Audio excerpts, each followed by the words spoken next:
Power Breakfast. Top talk of the morning. Kwena, Moloto, thank you so much for your patience there.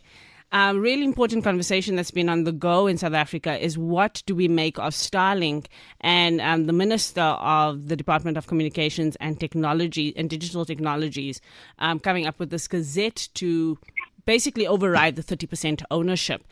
Does the minister believe that, number one, that he's acting lawfully, but number two, what was the impetus for this move? Good morning. Thank you so much, and thank you for having me on the show.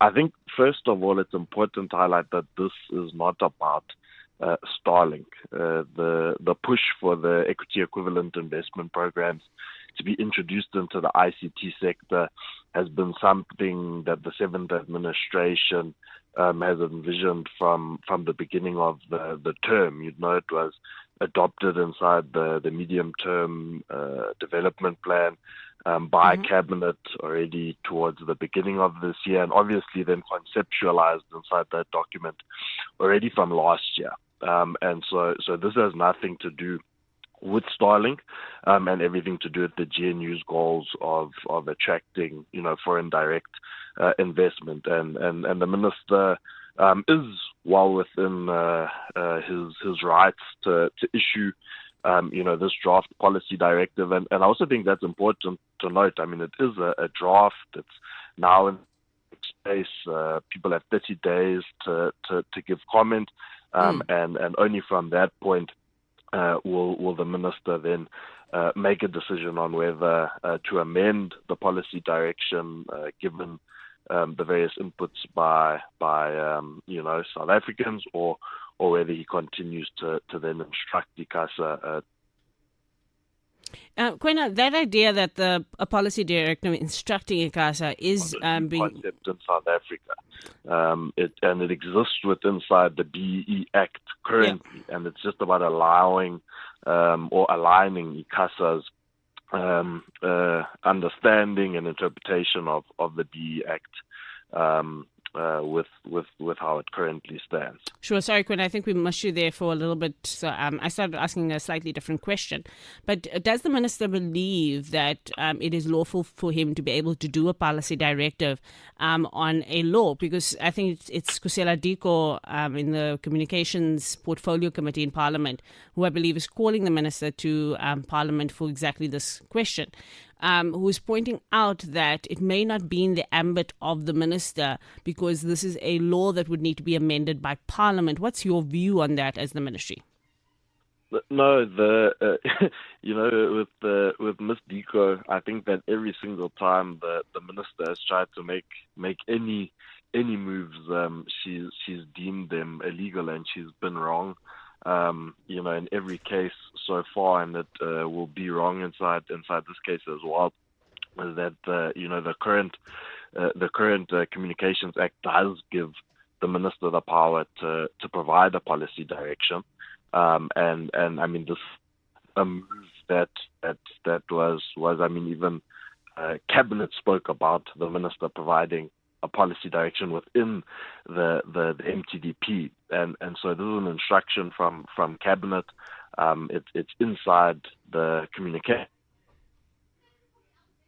It's been a process. I mean, we've been engaging ICASA for months. We've been engaging the department's legal team for months. It wasn't a decision that the minister just woke up one day and decided we're implementing this policy. It's been well researched, and we've been engaged by legal teams, and we're very confident that we've acted well within the ambit of the law, and that the minister is exercising powers that he does have, and I guess tomorrow inside Portfolio Committee, Ms. Diko will be given an opportunity to say whether or show us how the minister has potentially acted illegally.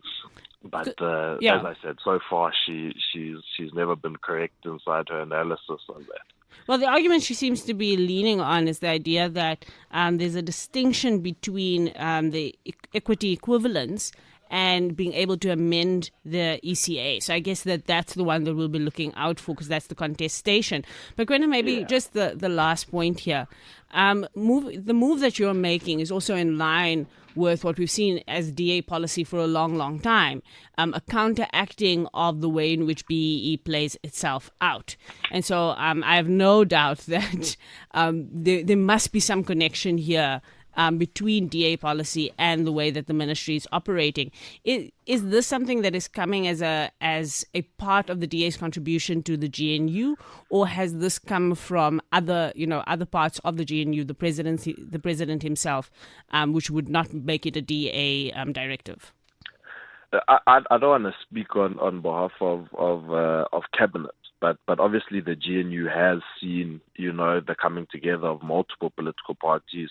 And the policies that exist inside those organizations, and so as to whether it was the DA that brought that policy forward, or whether it was just a broader decision of cabinet, I think that it is reflective of the GNU, of the fact that we have so many different political parties that are being put in a position where they must compromise, and where they must find each other and a new way of taking our country forward, and so I think that this policy and many others that we've seen inside the various ministries do speak to the fact that we have a GNU with multiple political organizations. And when I ask that in context that you started off by saying this was not about Starlink, and of course the timing is a bit uncomfortable given what happened last week Wednesday and then this directive coming on Thursday. But one would say that it's not just